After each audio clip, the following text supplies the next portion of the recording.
Hello everyone, कैसे हो आप सभी लोग। द पॉलिटिकल मास्टर में आप सभी का स्वागत है। आज इस वीडियो में हम क्लास 10 के एसएसटी यानी सामाजिक विज्ञान का कंप्लीट जो है प्रैक्टिस सेट पेपर जो है सॉल्व करने वाले हैं, जो सीबीएसई द्वारा जारी किया गया है एनुअल एग्जाम को लेकर, बोर्ड एग्जाम 2023 के लिए। सो प्लीज़ एंड तक जरूर देखिएगा। चैनल पर नए हैं तो चैनल को जरूर सब्सक्राइब कर लीजिएगा, बेल आइकन को प्रेस कर लीजिए और वीडियो पसंद आए तो लाइक शेयर करना बिल्कुल भी मत भूलिएगा। तो चलिए इस वीडियो को शुरू करते हैं। तो सबसे पहले दोस्तों कुछ सामान्य निर्देश दिए गए हैं जिसको आपको देखना है। आपकी परीक्षा की जो ड्यूरेशन है वो 3 आवर्स हो गए और अधिकतम जो मैक्सिमम मार्क्स हैं वो 80 नंबर के होंगे। कुल क्वेश्चन जो आपके हैं पूछे जाएंगे इस पेपर में 37 क्वेश्चन पूछे जाएंगे और जो पेपर है आपका वो 5 भागों में डिवाइड किया गया है। तो चलिए इस वीडियो को शुरू करते हैं। सबसे पहले क्वेश्चन देखते हैं। सबसे पहला क्वेश्चन पूछा गया है सेक्शन ए में 868 ईस्वी में छपी जापान की सबसे पुरानी पुस्तक कौन सी थी। तो 868 ईस्वी में जापान में छपी हुई सबसे पुरानी पुस्तक थी डायमंड सूत्र। जी हाँ, डायमंड सूत्र। और ये उस समय लकड़ी पर खुदे हुए चित्र से पर आधारित क्या थी, लकड़ी पर खुदे हुए चित्र के माध्यम से जो पुस्तक छापी गई थी। ठीक है, डायमंड सूत्र जापान में। नेक्स्ट, किसके नेतृत्व में नए जर्मन साम्राज्य की घोषणा की गई। तो किसके नेतृत्व में नए जर्मन साम्राज्य की घोषणा की गई, तो है ऑस्ट्रिया। ठीक है, ऑस्ट्रिया के नेतृत्व में। नेक्स्ट क्वेश्चन है निम्नलिखित में से कोयले की सर्वोत्तम किस्म कौन सी है। तो निम्नलिखित में से कोयले की जो सर्वोत्तम किस्म कौन सी है, तो कोयले की जो सर्वोत्तम किस्म है वो है एंथ्रासाइट। क्या है, एंथ्रासाइट। इस कोयले में जो है कार्बन की जो मात्रा होती है वो 94% से लेकर 98% तक होती है, जो सबसे उत्तम किस्म का कोयला पाया जाता है। उसके बाद अगर हम कोयले की बात करें तो विटामिन्स आता है। ठीक है, तो विटामिन्स में जो है कार्बन की मात्रा होती है 77 से लेकर 86 तक। ठीक है, उसके बाद अगर हम बात करें तो आता है लिग्नाइट। ठीक है, तो लिग्नाइट में जो कार्बन की मात्रा होती है 28 से लेकर 30 तक। और सबसे नीचे पीठ में कार्बन की मात्रा 27 होती है। जितना ज़्यादा कार्बन की मात्रा की उतना ही कोयला तेज चलेगा। ठीक है, तो ये कोयले के प्रकार और कार्बन की मात्रा के आधार पर सबसे उत्तम उच्च क्वालिटी का जो कोयला है वो आपका है बिटुमिन्स। ठीक है, 20 का सही उत्तर है। क्वेश्चन नंबर 4, दी गई विशेषताओं के आधार पर मृदा की पहचान कीजिए। मृदाओं का रंग लाल और भूरा होता है, आमतौर पर रेतीली और लवड़ी होती है, ह्यूमस और नमी की मात्रा इसमें नमी की कम मात्रा होती है। तो इस मृदा का नाम दोस्तों लेटराइट मृदा। ठीक है, बी इसका सही उत्तर है। चलिए क्वेश्चन नंबर 5, निम्नलिखित में से किसे काम का अधिकार भी कहा जाता है। तो महात्मा गांधी राष्ट्रीय ग्रामीण रोजगार गारंटी अधिनियम को काम का अधिकार भी कहा जाता है। ठीक है, इसके तहत 200 पहले 100 दिन तक रोजगार था दोस्तों, अब 200 दिनों तक रोजगार मुहैया करवाया जाता है ग्रामीण क्षेत्रों में। क्वेश्चन नंबर 6, दिए गए विकल्पों में से उचित विकल्प को चुनकर रिक्त स्थान की पूर्ति कीजिए। तो जैसे आप देख सकते कृषि और जो मत्स्य है वो प्राथमिक क्षेत्र से है, इसी पर बैंकिंग और व्यापार जो है वो तृतीयक क्षेत्र से है। तो प्राथमिक क्षेत्र, द्वितीय क्षेत्र और तृतीय क्षेत्र के क्वेश्चन जरूर पूछे जाएंगे दोस्तों, इस प्रकार से आपको करना है। ठीक है ना। चलिए क्वेश्चन नंबर 7, सही मिलान की पहचान कीजिए। सही मिलान क्या है, करेंसी नोट, मुद्रा का आधुनिक रूप, सोने के सिक्के, पशु अनाज। तो करेंसी नोट जो है मॉडर्न फॉर्म ऑफ मनी। तो ए इसका सही, बाकी तीनों जो है गलत हैं। ठीक है, तो इसका सही उत्तर होगा ए, करेंसी नोट। चलिए क्वेश्चन नंबर 8, निम्नलिखित में से किस देश को बहुसंख्यकवाद के कारण गृहयुद्ध का सामना करना पड़ा। तो वो देश है जिसे बहुसंख्यकवाद के गृहयुद्ध का सामना करना पड़ा है श्रीलंका। तमिल और सिंगली, जो तमिल भाषी थे वो अल्पसंख्यक थे, जो सिंगली भाषी थे वो बहुसंख्यक थे। और वहाँ के शासक द्वारा जो है सिंगली भाषी को जो है मेन नागरिक अधिकार कर दर्जा दे दी, इन्हें सब कुछ अधिकार दिया गया और तमिलों को कुछ भी अधिकार नहीं दिया गया था। ठीक है। क्वेश्चन नंबर 9, भारतीय संविधान के बारे में इनमें से कौन सा कथन गलत है। तो भारतीय संविधान के बारे में कौन सा कथन गलत है, देख सकते हैं, आप देखते हैं। यह धर्म के आधार पर भेदभाव की मनाही करता है, बिल्कुल सही कथन है। यह एक धर्म को राष्ट्रीय धर्म प्रदान करते कथन बिल्कुल गलत है। सभी लोगों को कोई भी धर्म माने जाती है, बिल्कुल सही है। सभी नागरिकों को समानता का अधिकार प्रदान करता है, बिल्कुल सही है। तो बी इसका सही उत्तर होगा। ठीक है ना। क्वेश्चन नंबर 10, भारतीय संविधान की 8वीं अनुसूची में कितनी भाषाओं को शामिल किया गया है। तो भारतीय संविधान की 8वीं अनुसूची में जो भाषाओं संबंधित उसमें टोटल वर्तमान में 22 भाषाएं, पहले 14 भाषाएं थी। ठीक है। नेक्स्ट क्वेश्चन नंबर 11 है, संघात्मक सरकार के विशिष्ट लक्षण हैं। ए, संविधान के द्वारा शक्ति विभाजन किया तो बिल्कुल विशेषता है। ठीक है। विधायिका, कार्यपालिका और न्यायपालिका के मध्य शक्ति बंटवारा तो बिल्कुल ठीक है। कर के स्रोतों को सरकार के विभिन्न स्रोतों में के मध्य बांटा जाता है जिसके माध्यम से आर्थिक स्वतंत्रता को सुनिश्चित किया जाए, बिल्कुल से उपरोक्त सभी कथन सही हैं। क्वेश्चन नंबर 12, निम्नलिखित में से कौन ऋण के औपचारिक स्रोतों में शामिल नहीं है।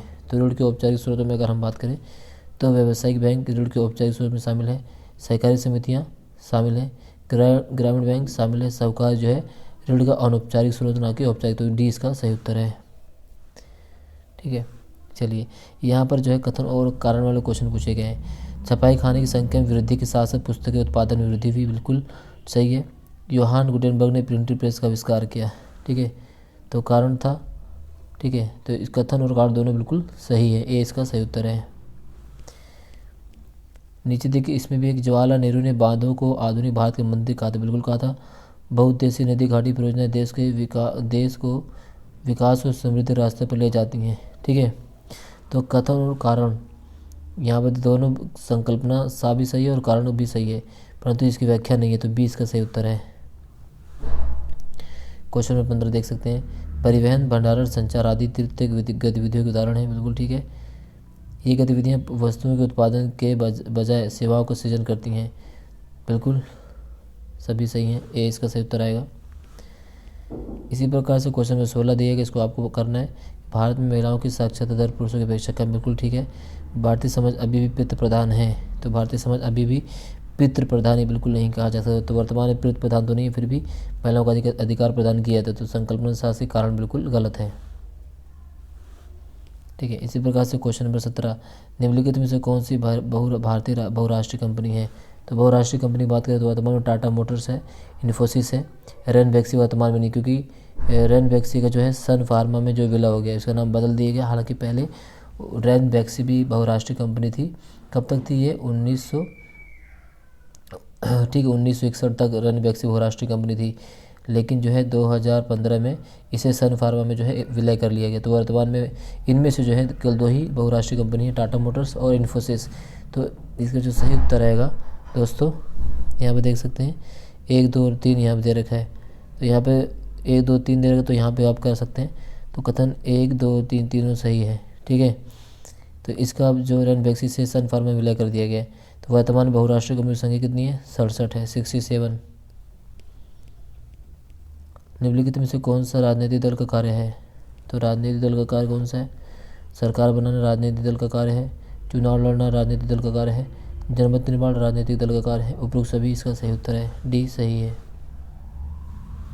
क्वेश्चन नंबर 19, निर्वाचित संस्थाओं में महिलाओं के लिए कानूनी रूप से एक उचित हिस्सा देने का तरीका क्या हो सकता है? उन्हें निर्वाचित संस्थाओं में मनोनीत कर दिया जाए, निर्वाचित संस्थाओं में उनका प्रवेश प्रतिबंधित कर दिया जाए, निर्वाचित संस्थाओं में जाने के लिए उनको प्रशिक्षण दिया जाए, और निर्वाचित संस्थाओं में एक निश्चित प्रतिशत पद महिलाओं के लिए आरक्षित कर दिया जाए। तो ये बिल्कुल सही है, डी वाला। लोकतंत्र के मूल्यांकन के संदर्भ में निम्नलिखित में से क्या लोकतांत्रिक व्यवस्थाओं के अनुरूप नहीं है? तो लोकतांत्रिक व्यवस्था के अनुरूप नहीं है वह है, ठीक है, बहुसंख्यकों का शासन, डी माफ कैसी इसका सही उत्तर है। इसी प्रकार से सेक्शन बी देख सकते हैं, साग किस प्रकार अपने आप के जीवन में सकारात्मक परिवर्तन ला सकता है? उचित उदाहरण के माध्यम से समझाइए।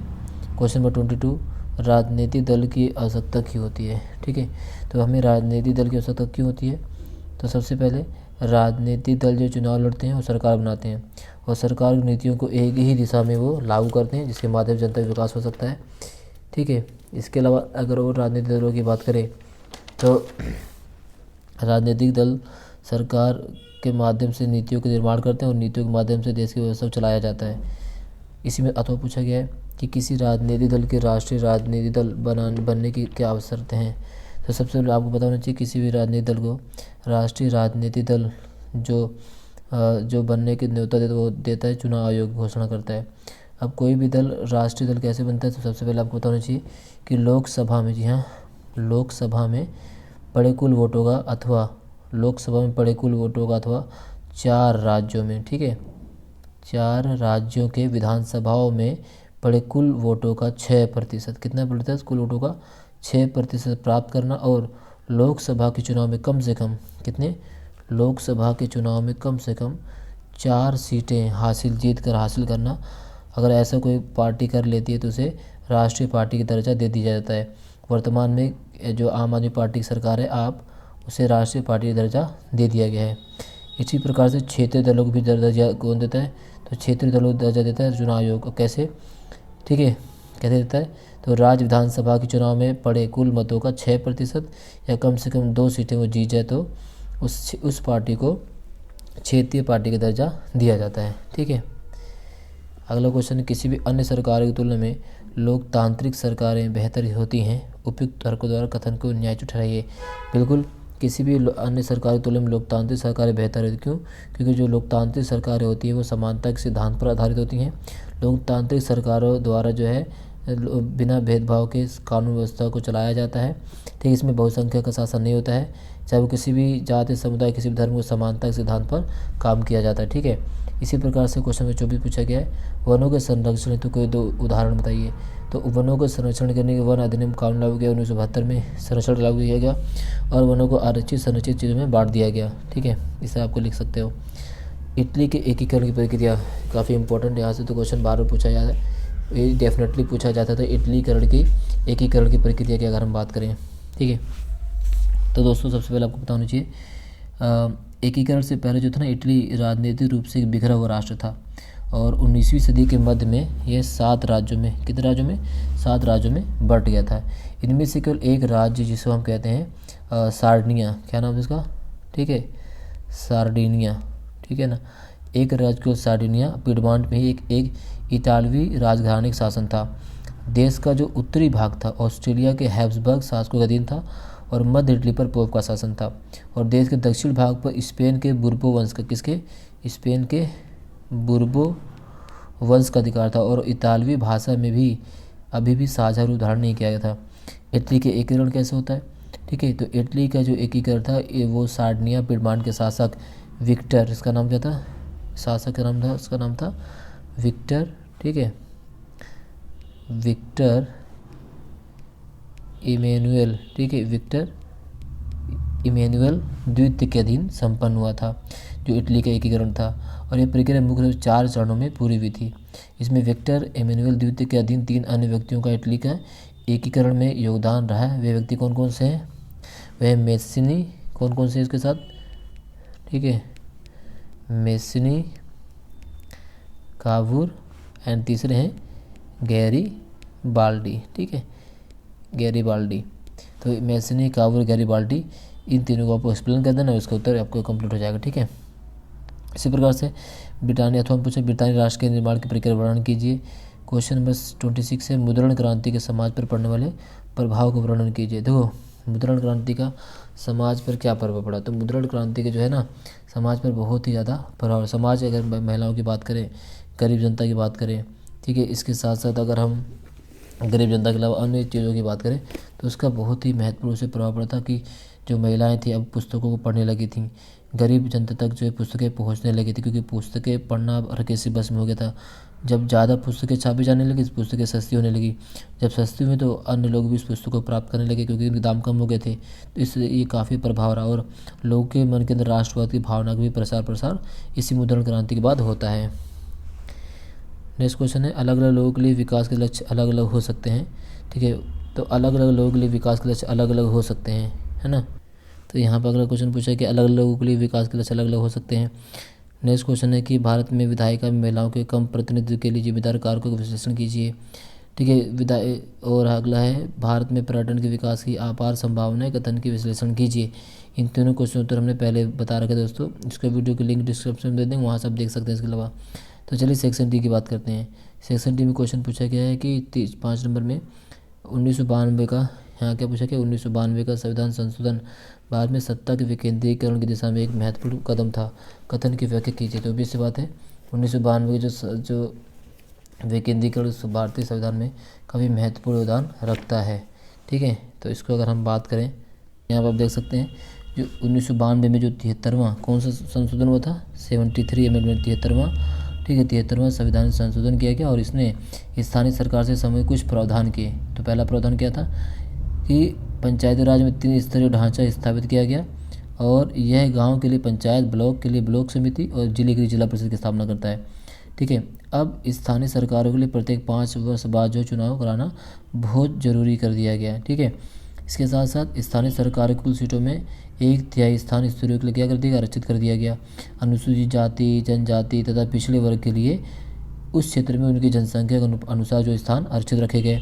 ठीक है, एक स्वतंत्र संवैधानिक संस्था राज्य चुनाव आयोग का गठन किया गया ताकि स्वतंत्र चुनाव करवाया जा सके। ठीक है, इसके साथ अगर हम बात करें कि अब पंचायतों को कर लगाने का अधिकार दे दिया गया। ठीक है ना, पंचायतों को कर लगाने का अधिकार दे दिया गया। ठीक है, इसके अलावा अगर हम बात करें तो छोटे मोटे जो कर उगाने का अधिकार पंचायतों को दे दिया गया। इससे आपको कंप्लीट लिखना है। इसके अलावा अथवा पूछा गया कि भारतीय संविधान में संघ शब्द नहीं आया है, पर भारतीय संघ का गठन संघीय शासन व्यवस्था के सिद्धांत पर हुआ है।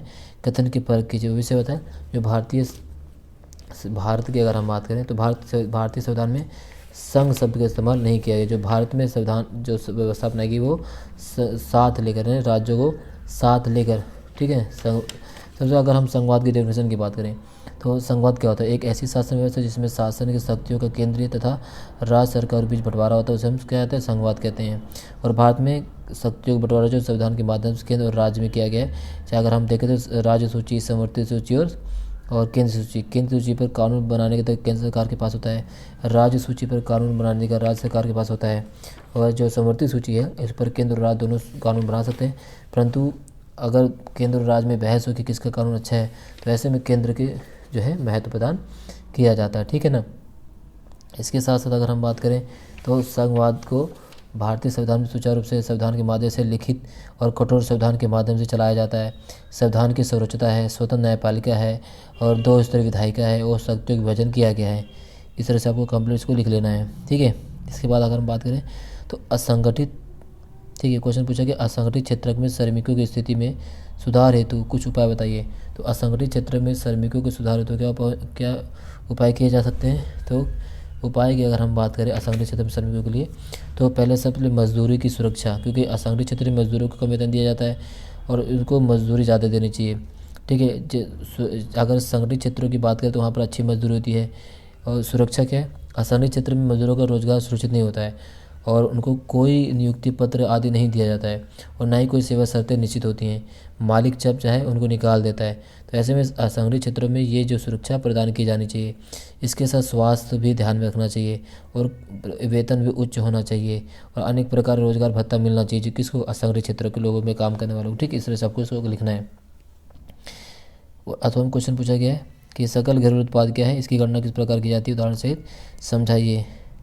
इसके बाद जो नेक्स्ट क्वेश्चन आता है वो आपका है चावल की कृषि के लिए कौन कौन से, ठीक है, चावल की खेती के लिए कौन से दशाएं, भौगोलिक दशाएं कौन से होती हैं, तो यहाँ से क्वेश्चन पूछा गया है। ठीक है, तो अगर हम बात करते हैं, चलिए चावल की खेती के लिए, ठीक है, चावल की खेती की बात करते हैं तो चावल की खेती भौगोलिक दशाएं क्या होती हैं?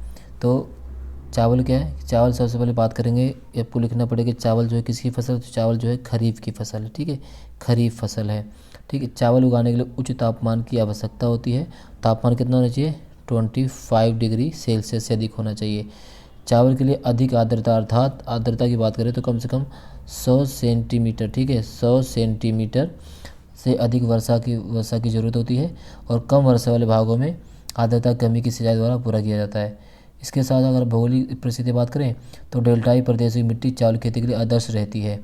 ठीक है, चावल के उत्पादन में भारत का विश्व में चीन के बाद दूसरा स्थान है और भारत में चावल उत्तरी मैदानों, उत्तरी पूर्वी भागों, तटीय प्रदेशों और डेल्टाई क्षेत्रों में उगाया जाता है और चावल की सबसे अधिक पैदावार जो है पश्चिम बंगाल में होती है। इसके अलावा अगर हम क्वेश्चन बात करें चाय जो है एक पेय पदार्थ है। ठीक है ना, क्या है? चाय एक प्रकार की पेय फसल है और इसकी परिस्थिति की बात करें तो चाय उष्णकटिबंधीय तथा उपोष्णकटिबंधीय जलवायु का पौधा है और इसलिए ये गर्मार्द्र जलवायु में खूब पनपता है। पाला इसके लिए क्या होता है? हानिकारक होता है। चावल किस प्रकार का पौधा है? तो चावल जो है ना, माफ़ी, चाय उष्ण, ठीक है ना, उष्णकटिबंधीय तथा उपोष्णकटिबंधीय जलवायु का पौधा है और पाला इसके लिए हानिकारक होता है।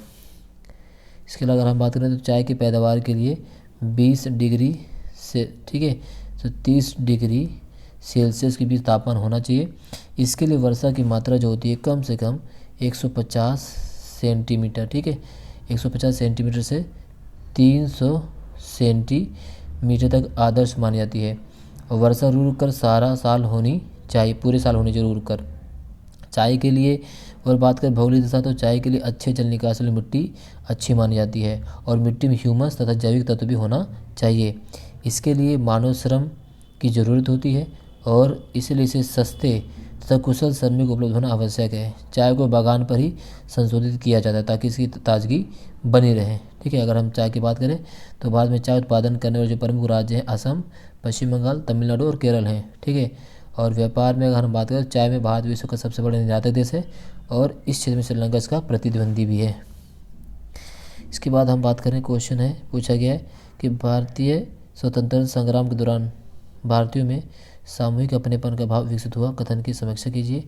अथवा बागानों में काम करने वाले लोगों की महात्मा गांधी विचार एवं स्वराज को लेकर अपनी अवधारणा थी, कथन को स्पष्ट समीक्षा कीजिए। इसका उत्तर भी हमने पहले वीडियो में दे रखा है दोस्तों, इसका भी हम लिंक दे देंगे, यहाँ पे आप देख सकते हैं। इसके बाद सारा क्वेश्चन क्या अनुच्छेद वाला है, आपको अनुच्छेद पढ़ना है और अनुच्छेद को पढ़कर इसका उत्तर देना है। ठीक है, कंप्लीट आप देख सकते हैं 34, 35। ठीक है, ये सब अनुच्छेद पर आधारित क्वेश्चन है। 36। ठीक है, इसके बाद आप देख सकते हैं क्वेश्चन नंबर 37 जो है वो मानचित्र वाला है। वह स्थान जहाँ हुई घटना के बाद महात्मा गांधी ने असहयोग आंदोलन वापस ले लिया था, वह स्थान क्या था? उत्तर प्रदेश गोरखपुर जिले में चौरा चौरी। क्या था? चौरा चौरी। ठीक है, चौरा चौरी उत्तर प्रदेश गोरखपुर में। वह स्थान जहाँ दिसंबर 1920 में भारतीय राष्ट्रीय कांग्रेस का अधिवेशन होता है, दिसंबर 1920 बाद नागपुर में। ठीक है, नागपुर अधिवेशन, इसमें आपको मेंशन करना है। इसी प्रकार से भारत के उसी मानचित्र पर कांडाला पत्तन, काकरपारा आणविक ऊर्जा संयंत्र, Bengaluru software technology park, Indira Gandhi अंतर्राष्ट्रीय पत्तन, ये दर्शाना है। ठीक है, सब हमने मैप पहले भी करा रखा आप सभी को, तो मैप में इस तरह से आपको फिल करना है। क्लियर? तो ये रही आपका कंप्लीट सॉल्यूशन पेपर का। वीडियो अच्छा लगा तो लाइक शेयर कमेंट जरूर कीजिएगा। चैनल पर नए हैं तो चैनल को सब्सक्राइब करना बिल्कुल मत भूलिएगा। मिलते हैं नेक्स्ट वीडियो में, तब तक के लिए जय हिंद, बहुत बहुत धन्यवाद।